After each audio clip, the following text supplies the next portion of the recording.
कहानी का नाम वीर राजा हेमराज की आखिरी लड़ाई। बहुत समय पहले भारत के एक छोटे से राज्य में वीर और निडर राजा हेमराज का शासन था। राजा हेमराज अपने साहस, न्यायप्रियता और कुशल रणनीतिकार के रूप में प्रसिद्ध थे।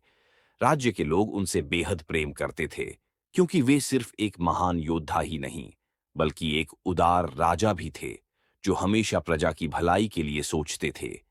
राजा हेमराज का राज्य चारों ओर से दुश्मनों से घिरा हुआ था। हर बार जब कोई आक्रमणकारी राज्य पर हमला करने की योजना बनाता, तो राजा हेमराज उसे अपनी ताकत और चतुराई से परास्त कर देता। उनकी तलवार का नाम वज्रधार था, जो युद्ध के मैदान में बिजली की तरह चमकती और दुश्मनों का नाश कर देती थी। राज्य पर संकट, लेकिन एक दिन पास के एक विशाल साम्राज्य के शासक राजा विक्रमादित्य ने राजा हेमराज के राज्य पर कब्जा करने की ठान ली। राजा विक्रमादित्य की सेना विशाल थी और उसकी गिनती हजारों सैनिकों में होती थी। जब राजा हेमराज को इस खतरे का पता चला, तो उन्होंने अपनी सेना को तैयार करने का आदेश दिया। राजा हेमराज जानते थे कि उनकी सेना छोटी थी, लेकिन उनका हौसला और वीरता बहुत बड़ी थी। उन्होंने अपनी सेना से कहा, हम संख्या में कम हैं, लेकिन हमारे दिलों में साहस है। हमारी मातृभूमि की रक्षा करना हमारा धर्म है। हम हार मानने वालों में से नहीं हैं। अगर हमें मरना भी पड़े, तो हम युद्ध के मैदान में वीरगति को प्राप्त करेंगे। युद्ध की तैयारियां शुरू हो गईं। हर कोई जानता था कि यह एक कठिन लड़ाई होगी, लेकिन राजा हेमराज का साहस देखकर उनकी सेना में जोश भर गया। उन्होंने अपनी सेना के हर सैनिक को समझाया कि दुश्मन चाहे कितना भी बड़ा हो, यदि हम संगठित और साहसी रहें, तो हम जीत सकते हैं। युद्ध का दिन आया। राजा विक्रमादित्य की सेना ने हेमराज के राज्य की सीमा पर डेरा डाल दिया। चारों ओर सिर्फ सैनिकों की आवाजें सुनाई दे रही थीं, और युद्ध की शुरुआत का संकेत किसी भी वक्त हो सकता था। राजा हेमराज अपने किले की दीवारों पर खड़े होकर दुश्मन की सेना को देख रहे थे, लेकिन उनके चेहरे पर कोई भय नहीं था। भीषण युद्ध की शंखनाद के साथ ही दोनों सेनाएं भिड़ गईं। राजा हेमराज अपनी वज्रधार तलवार के साथ दुश्मनों पर बिजली की तरह टूट पड़े।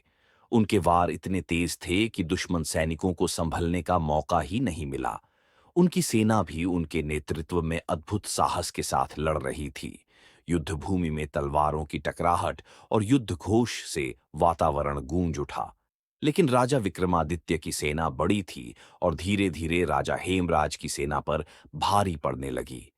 राजा हेमराज ने अपने साथियों को संगठित करने की कोशिश की, लेकिन दुश्मन की ताकत उन्हें चारों ओर से घेरने लगी थी। एक समय ऐसा भी आया जब राजा हेमराज ने महसूस किया कि उनकी हार तय है, लेकिन उन्होंने हार मानने से इनकार कर दिया। वीरता का अंतिम प्रदर्शन अपने घोड़े पर सवार राजा हेमराज सीधे राजा विक्रमादित्य की ओर बढ़े। उनके मन में सिर्फ एक विचार था, अगर वे दुश्मन राजा को मार गिराते हैं, तो शायद उनकी सेना हार मान जाएगी। राजा विक्रमादित्य तक पहुंचने के लिए राजा हेमराज ने एक-एक करके कई दुश्मन सैनिकों को परास्त किया। उनकी तलवार से उठती हुई चिंगारियां और उनकी आंखों में जलता हुआ क्रोध देखकर दुश्मन सैनिक भी घबरा गए थे।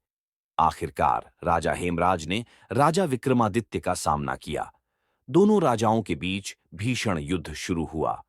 राजा विक्रमादित्य ने कई वार किए, लेकिन राजा हेमराज ने अपनी कुशलता से हर वार को नाकाम कर दिया।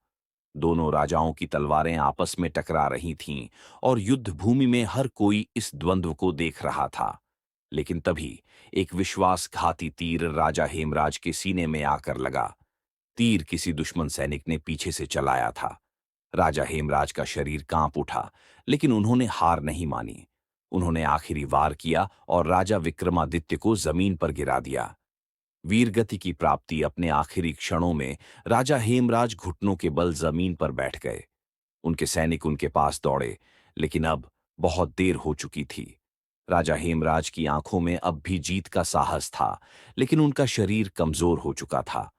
उन्होंने अपने सेनापति से कहा, मैंने अपनी पूरी कोशिश की। अब यह तुम्हारी जिम्मेदारी है कि तुम इस राज्य की रक्षा करो।